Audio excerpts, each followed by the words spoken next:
Hello, everyone, and welcome back. It's been a while.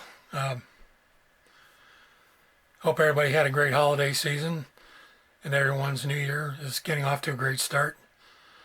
Uh, just want to do a quick update on my artillery group build, building the M109A6 self-propelled howitzer, the Paladin version. Uh, Overall, went together fairly well. There are a few little hiccups. Uh, as you can see, I lost a few of the handles, so I had to scratch build some out of some pieces of wire. Um, uh, there are a few issues that I had. As you can see, the gun will raise and lower, but the mantlet cover here, if you glue it on the way they want you to, it pretty much freezes everything in place. So I kind of left the back side unglued, and I just glued it up here at this little tab right here. I thought about cutting this part out and replacing with a piece of cloth. Still may do that, but I don't know, I think this is working okay. It's not like I'm going to be moving the gun up and down all the time in front of a crowd. As you can see here, this discoloring was caused by the debonder for the super glue. This photo etch piece of grate kind of slid off center, so hopefully I can get that taken care of. The only other thing is, like on the Italeri kits, you put a lot of the locators are just like little squares and rectangles. There are no really what we call mounting holes. So I decided to mount all the tools on. I'll paint them on, detail paint them after I get the main color on.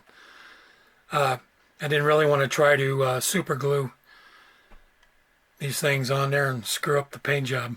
So it had some photo etch, which you can see here.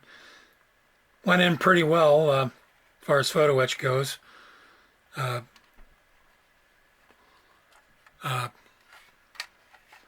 Nothing whole lot to say about that.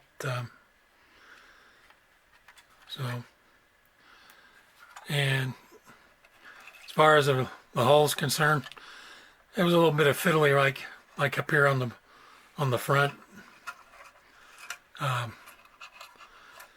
The headlights and their covers were a little finicky because there were really no locator spots. Same way for this little piece of equipment. I'm not too sure exactly what it is. And as you can see here, the travel lock, they just give you these little rough outlines. And like I say, I'm pretty much going to build this in the transport mode, so the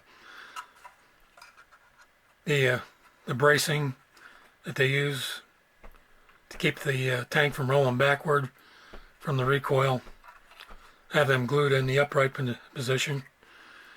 Like I say, I've got pretty much all the stowage ready to go, cleaned up, ready to paint.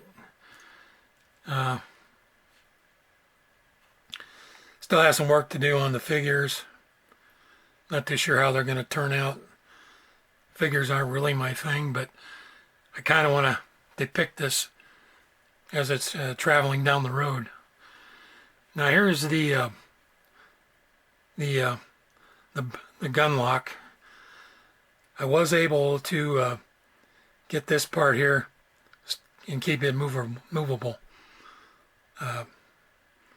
Trick is to get these parts on the right side, and you glue each part, and then trick is to mount these on here on these pivot points here, then glue it. So I don't know if I'll leave it in the movable position or not. Depends on what the whole thing ends up being. I did want to glue this on the last thing before I paint, because I really don't want a whole lot of pieces hanging off I'm going to end up knocking off. The barrel went together fairly well.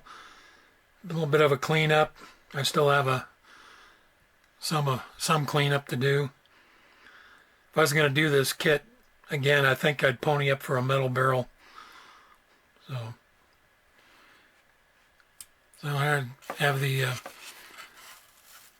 all the road wheels and the return idler wheels, and I get the panoramic viewer ready to go. So, and as far as the turret's concerned, I've just got this part here just kind of glued in with some white glue. I don't know if this part is supposed to be movable or not. I've got the gun pretty well mounted. It can move around, and I can still open and close the hatch. So that's about it for now. I'm going to start getting it primed. May do some pre-shading.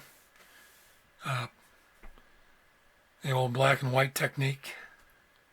So I guess I'll let it go at that. Stay tuned for further updates. Hopefully I'll have this done by the end of February. So guys, you take care. Have a great week, and we'll talk later.